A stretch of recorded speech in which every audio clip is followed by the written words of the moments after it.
Um olhar sobre o mundo, a vida e a sociedade, à luz da Palavra de Deus, com Augustus Nicodemos. Olá, estamos começando mais uma edição do nosso programa Em Poucas Palavras. Obrigado pela sua audiência. Olá, pastor, como vai? Tudo bem, Nathan? Então, estamos aí começando mais uma edição, né? Vamos ver o que a gente pode fazer hoje. Pois é, o tema é cremação, não é isso? Pois é, e veio de uma ouvinte. Nós recebemos aí um e-mail da ouvinte Simone Dias, de Cambuí, Minas Gerais. E ela disse que, apesar de ter frequentado por 15 anos uma outra denominação, ela foi convertida num dos cultos em que frequentou a igreja presbiteriana na cidade dela há cerca de um ano. E ela diz o seguinte: olha, então eu passei a ser membro da igreja presbiteriana de Cambuí. Nesse mesmo tempo, eu descobri pela internet o senhor, reverendo Augustus. Ela diz aí por quem aprendeu, mesmo sem conhecê-lo pessoalmente, a ter uma grande admiração. E ela afirma no e-mail dela que ela não ficou nem um dia sequer sem ouvir as pregações disponibilizadas na internet, e agora ouve também o programa Em Poucas Palavras diariamente, que está sendo muito edificante para ela. Graças a Deus. Então, e a Simone, então, vai trazer o tema para nós hoje. A Simone tem uma dúvida e ela faz menção ao versículo que se encontra em Gênesis capítulo 3, versículo 19, no qual está escrito: no suor do teu rosto comerás o teu pão, até que tornes a terra, pois dela foste formado, porque tu és pó e ao pó tornará. Então ela, para fazer essa pergunta, para lançar o tema dela, né? A dúvida dela é o tema do programa de hoje. E eu faço a pergunta para o pastor Augustus. A Simone Dias, de Cambuí, Minas Gerais, pergunta: a Escritura nos diz que viemos do pó e ao pó voltaremos. Diante dessa afirmação, a dúvida é a seguinte: um cristão pode ser cremado, não é pecado? Pois é. Vamos analisar isso aí. Pois é, vamos lá. Bom, eu não creio que seja pecado, Nathan, porque pecado ele é a quebra de uma lei de Deus. Então, para que haja pecado, é preciso que haja uma lei que caracterize o cumprimento dela ou descumprimento dela, para que então se possa chegar ao conceito de pecado. Não creio que há nada na Bíblia dizendo assim que nós temos que enterrar os nossos mortos, ou também não tem nenhuma passagem bíblica dizendo que é proibido a cremação. Todavia, eu creio que o sepultamento ele está mais de acordo com o espírito cristão, está mais de acordo com a mentalidade cristã, particularmente aquilo que a Bíblia ensina a respeito do valor do corpo e também da sua ressurreição, muito embora, é claro, para Deus não tem nenhum problema em ressuscitar o corpo de quem foi queimado, carbonizado, despedaçado, esmigalhado. Como acontece com muita gente, né? Como acontece com muita gente. Agora, tem algumas ponderações interessantes que podem ser feitas com relação a isso, né? A maior dificuldade que os cristãos têm com relação à cremação são exatamente as promessas que nós encontramos no Novo Testamento da futura ressurreição dos mortos. Por exemplo, eu estou lendo aqui na primeira carta de Paulo aos Tessalonicenses, capítulo 4, 16 e 17, Paulo diz assim: porque o mesmo Senhor Jesus, descerá do céu com alarido e com voz de arcanjo e com a trombeta de Deus, e os que morreram em Cristo ressuscitarão primeiro.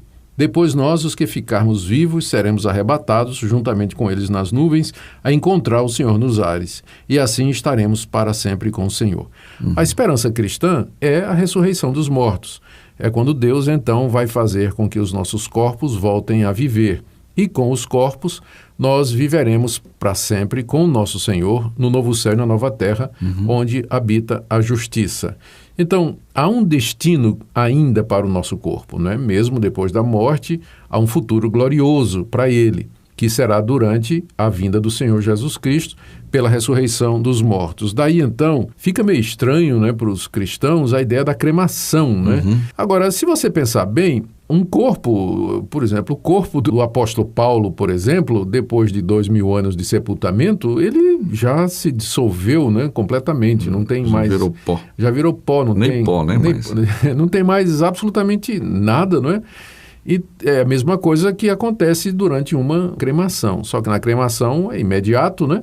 E no caso do sepultamento, o corpo se desfaz ao longo dos séculos. Então, a cremação não representa nenhum obstáculo à ressurreição dos mortos. Sim. O Deus que do nada criou todas as coisas, ele pode do pó, pode do nada trazer de volta o meu corpo, o corpo dos que já morreram, de entre os mortos, transformando-os, né, transfigurando-os em um corpo imortal, um corpo incorruptível com o qual nós podemos entrar no novo céu e na nova terra onde habita a justiça.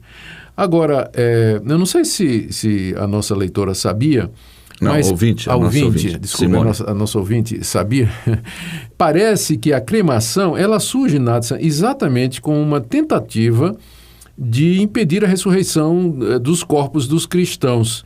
Há indícios de que essa prática, embora ela seja encontrada em outras culturas, por exemplo, na cultura viking, os corpos eles são cremados, não é? E não tinha nada de cristão na cultura viking, era completamente pagã.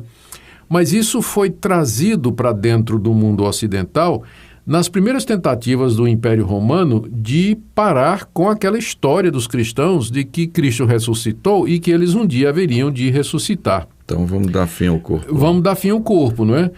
À medida que os cristãos proclamavam com muito sucesso o Evangelho de Cristo, né? E como parte da pregação eles anunciavam a ressurreição de Jesus e a futura ressurreição dos cristãos, isso começou a incomodar os pagãos contemporâneos, né? E levantou-se entre eles a ideia de que, se eles destruíssem a crença na ressurreição, eles anulariam a esperança dos cristãos na ressurreição. E parece então que aí começa o costume de cremar os corpos com o objetivo de abalar a confiança dos cristãos na ressurreição. Em tempos modernos, eu tenho a informação de que a primeira tentativa nesse sentido, né, ou mais uma tentativa nesse sentido, aconteceu durante a Revolução Francesa. E o Diretório francês, no 5º ano da República, para desmoralizar a crença dos cristãos na ressurreição, adotou a prática também da cremação. Então, parece que há uma associação, não é, entre a cremação e a rebelião ou a contestação da ideia da ressurreição dos mortos, que nem sempre isso é muito claro, né, para nós quando a gente discute. Para tirar essa esperança deles. Para tirar essa esperança, né? Agora, entre os judeus, e lembrando que o cristianismo começou dentro do judaísmo, era a prática enterrar os mortos na terra ou em túmulos de pedra, não é? Nós temos exemplos do Antigo Testamento, por exemplo, lá em Gênesis 23, quando Abraão sepultou Sara, sua mulher, na cova de um campo que ele havia comprado, em Hebrom, na terra de Canaã. O próprio Jesus ele foi colocado numa gruta, não é? Era prática dos cristãos fazer isso, e não era cremar os corpos, não é? Até eles olhavam para isso com um certo espanto e horror.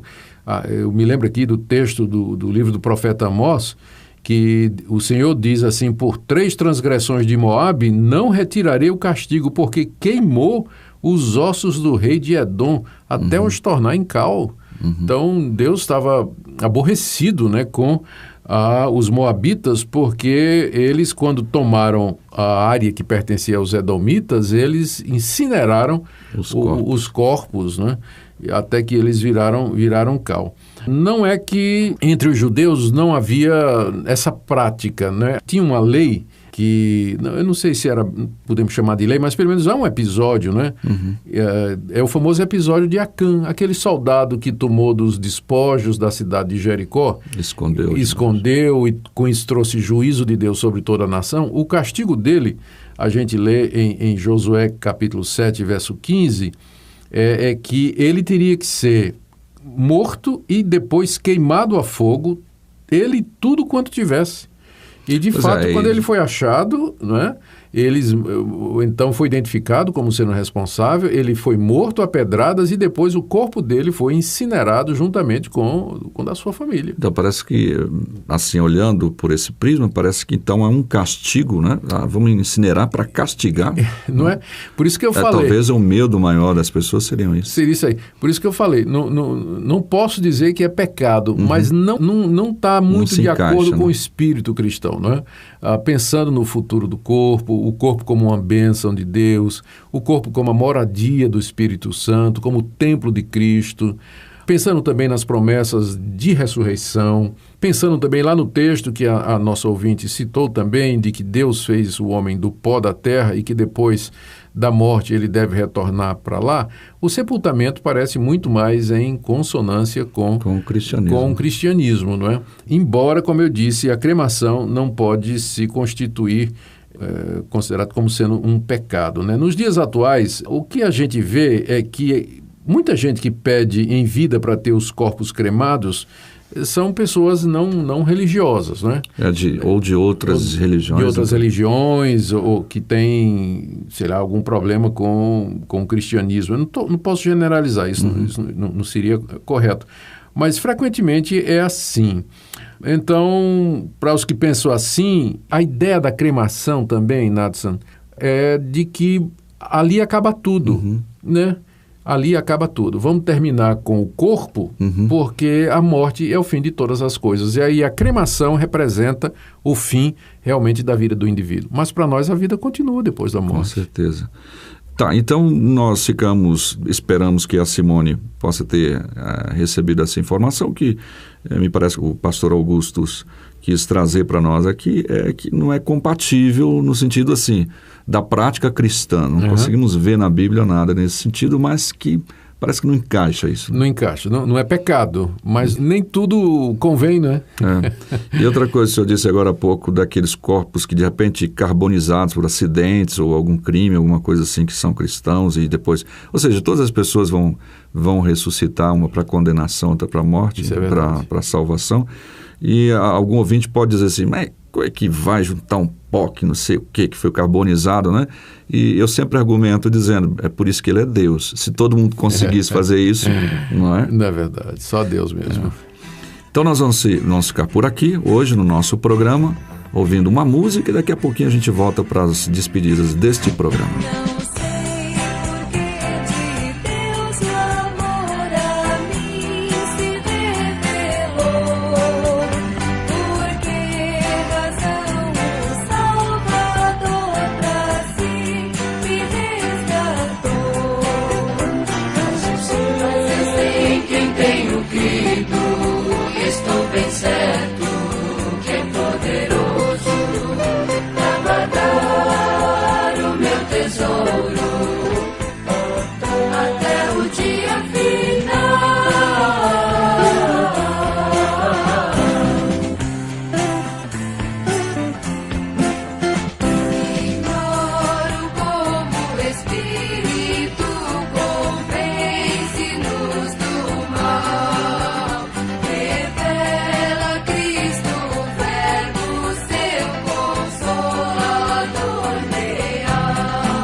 Bem, nosso tempo chegou ao final, agradecendo já a sua audiência.